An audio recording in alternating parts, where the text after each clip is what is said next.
बेरोजगार हैं, या मैंने तो नहीं कहा कि मोदी जी गुजरात से ही स्लूप गेट सरगना रहे हैं, लेकिन अगर भगौड़े जैसे शब्द का प्रयोग किया जाए तो मुझे लगता है उस पर भी थोड़ी आपत्ति जरूर आपको व्यक्त करनी चाहिए थी। ऐसा नहीं हुआ, आमतौर पर बड़ी शालीनता के साथ आपका डिबेट होता है। तो मैंने कहा 400 पार कराएगा कौन? वो नौजवान जो बेरोजगार है, वो महिला जिसकी अस्मिता तार तार है, वो किसान जो आत्महत्या करने को तैयार है, वो सैनिक सीमा पर सह रहा जो बार बार प्रहार है, वो नागरिक कमजोर होता जा रहा है जिसका हर संवैधानिक अधिकार है, वो गृहिणी जिसके लिए सिलेंडर में गैस भरवाना हो रहा दुश्वार है। अरे पूरे देश का नाच पीट दिया मोदी जी ने, ये 400 पार कराएगा कौन? जरा पूछिए तो सही। रुको जरा, सब्र करो। मानक आपके दर्शक भी देख रहे हैं, सब कोई देख रहा है, इतने दिन से देख रहे हैं भाई, 2-3 महीने से चल रहा है ये। मुझे समझ में नहीं आता क्या विपक्ष है। रागिनी जी समझाइए अपने इंडिया अलायंस को, घमंडियों को समझाइए, पर चिंता सारी है कि हम 400 पार नहीं करेंगे। अरे अपना सोचो, कहां जा रहे हो? कोई ये बात ही नहीं कर रहा कि हम सरकार नहीं बनाना, ये नहीं 400 पार नहीं करेंगे। गजब हालत है, क्या नैरेटिव दे रहे हैं आप? हमारे कहा तो सही, हम ने कहा 200 भी नहीं आ रही है, वारिस पठान भी कह रहे हैं 200 नहीं आ रही है। अरे जो वो लोग बोल रहे हैं, अरे एक मिनट, वो बोल रहे हैं जो 15-16 सीट नहीं लड़ रहे हैं, अचिंता हमारी कर रहे हैं। कांग्रेस पार्टी को 300 का कैंडिडेट का आंकड़ा नहीं छू रही है, बात हमारी कर रहे हैं। हम तो 467 सीट पे लड़ रहे हैं। झूठ बोल रहे हैं, फिर झूठ बोला। क्या नैरेटिव आप लोग आ रहे हैं? ओके रागिनी स्पष्टीकरण, चिंता नहीं है, बोलिए, बताइए, जवाब दीजिए। कह रहे 300 का आंकड़ा नहीं पार कर रहे हैं, 328, 329 कैंडिडेट डिक्लेयर हो चुके हैं। अरे आपने कैंडिडेट नहीं डिक्लेयर किए हैं? ये नरेंद्र मोदी से सीख कर आते हैं ना, वो भी यही कह रहे थे कि 200 कैंडिडेट नहीं लड़ा रहे हैं। कहां कैंडिडेट फैक्ट्री के कैंडिडेट टिकट लौटा दे रहे हैं, किसी का नॉमिनेशन रद्द हो जा रहा है, कोई पहुंच नहीं रहा है, हमारे साथ हो रहा है क्या? प्रियंका गांधी क्या ये कहना सही होगा, अमेठी रायबरेली अपने कंधों पर ले रही हैं और राहुल देश में प्रचार करेंगे, और प्रियंका स्मृति ईरानी को भी चुनौती देंगी अमेठी में और रायबरेली में भी उनकी जिम्मेदारी है राहुल को जिताने की? रागिनी देखिए, मानक किशोरी लाल शर्मा जी की चुनौती से ही किस तरीके की घबराहट, बौखलाहट और बदहवासी भाजपा के खेमे में है, श्रीमती ईरानी के लिए बड़ा मुश्किल हो गया है ये जवाब देना कि असल में अमेठी में विकास क्या हुआ, अस्पताल क्यों बंद हुए, स्टील प्लांट क्यों बंद हुए, आईआईटी क्यों बंद हुई। तो ये अब आपको स्पष्ट दिखाई दे रहा है। जहां तक आप प्रियंका गांधी की बात कर रहे हैं ना, तो मुझे लगता है इस वक्त अगर कोई ऐसा नेता देश में है जो कहते हैं ना दिल से दिल का कनेक्शन जनता के साथ बना रही है, तो वो प्रियंका गांधी है। उनका भाषण जो है वो दिल से निकलता है, इसलिए जनता के दिल को छूता है, मन के सबसे मुलायम कोने में जाकर घर करके बैठ जाता है। देश में सैकड़ों सीट ऐसी हैं जहां से प्रियंका गांधी लड़ती और नामांकन भरते ही जीत जाती, पर ये एक बड़ी लड़ाई है मानक, एक व्यापक दृष्टिकोण में देखिए। ओके, दो सवाल।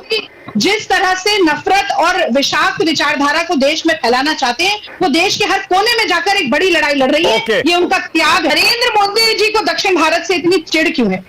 ये नरेंद्र मोदी जी विंध्याचल से नीचे पैर रखते ही अचानक से घबरा क्यों जाते हैं?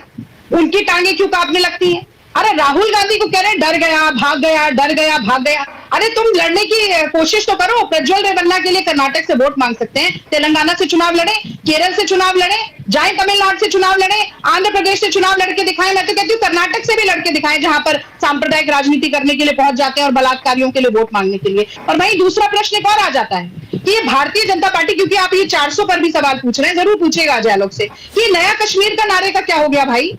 कहां गया कश्मीर? अब चुनाव ही नहीं लड़ रहे कश्मीर से, वहां से भी डरकर भाग रहे हैं। ओके, अभी लीजिए। आपकी औकात बता रहा हूं सर, बुरा नहीं मानना सर। रागिनी के 2 सवाल।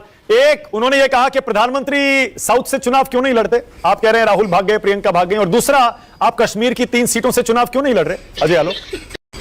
सबसे पहली बात कि प्रधानमंत्री 2014 में जब बनारस आए थे तो बहुत साफ कहा था कि मुझे मां गंगा ने बुलाया है, और बनारस की क्या शक्ल और सूरत बदल दी वो देखने के लिए आप भी मानक बनारस जा चुके हैं, और रागिनी जी भी गई होंगी। देश के तमाम लोग बनारस जा चुके हैं। हरा कुर्ता तो अक्सर आते जाते रहते बेचारे।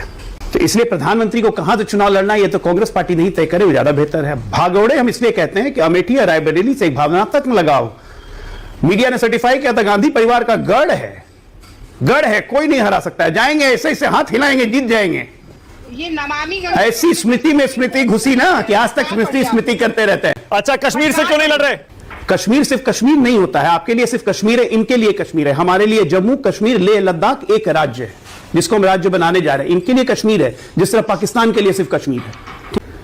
हम लोग ये बात कर रहे थे कि भाई आज के चुनाव में फर्क क्या पड़ रहा है। स्मृति तो आपकी स्मृति घुस गई, 24 घंटा स्मृति। अभी ये कह रही थी कोई शेर वेर सुना रही थी, शहरों को आग लगा दी, ये लगे, आग नहीं लगाई। कांग्रेस को प्रधानमंत्री ने बॉयलर हाउस बना दिया है। ऐसी बॉयल कर रही है कांग्रेस, बार बार उबलती है, 2-3 आदमी कांग्रेस छोड़ के भाग जाते हैं, बार बार उबलती है, 2-3 आदमी छोड़ के भाग जाते हैं। आग कहीं नहीं लगी, आग कांग्रेस में लग गई। अरे खुद ही पता नहीं, मुझे तो किसी को पता नहीं है, लेकिन मैं कोई नहीं होता रागिनी जी के बारे में टिप्पणी करने के लिए। मैं कह रहा हूं जहां बैठे बॉयलर हाउस में बैठे आराम से। इस चुनाव में 3 सर्टिफाइड भगोड़े हैं। चुनाव शुरू होने के पहले सोनिया गांधी राज्यसभा चली गई, रायबरेली छोड़ दिया, इमोशनल चिट्ठी लिख दी। दूसरा आते हैं राहुल गांधी, वायनाड छोड़ के भागा है, रायबरेली जाए अमेठी जाए पता नहीं चला, कंफ्यूजन, लास्ट मोमेंट में, लास्ट डे 2 बजे रायबरेली से नॉमिनेशन, भगोड़े नंबर 2। और तीसरे को तो भगोड़ी नहीं बनना चाहती थी, लेकिन उनको भगोड़ी परिवार ने बना दिया, कहीं से चुनाव ही नहीं लड़वाया। अब वो करेंगी संचालन, क्या संचालन करेंगी। 2022 में संचालन किया था तो कांग्रेस को 4 कंधे नहीं मिले थे कांग्रेस की राजनीतिक अस्थि को कंधा देने के लिए, 2 पे ही रुक गई, 2% से कम वोट हो गया। हमें कोई मतलब नहीं है कांग्रेस पार्टी को एक भी कंधा ना मिले।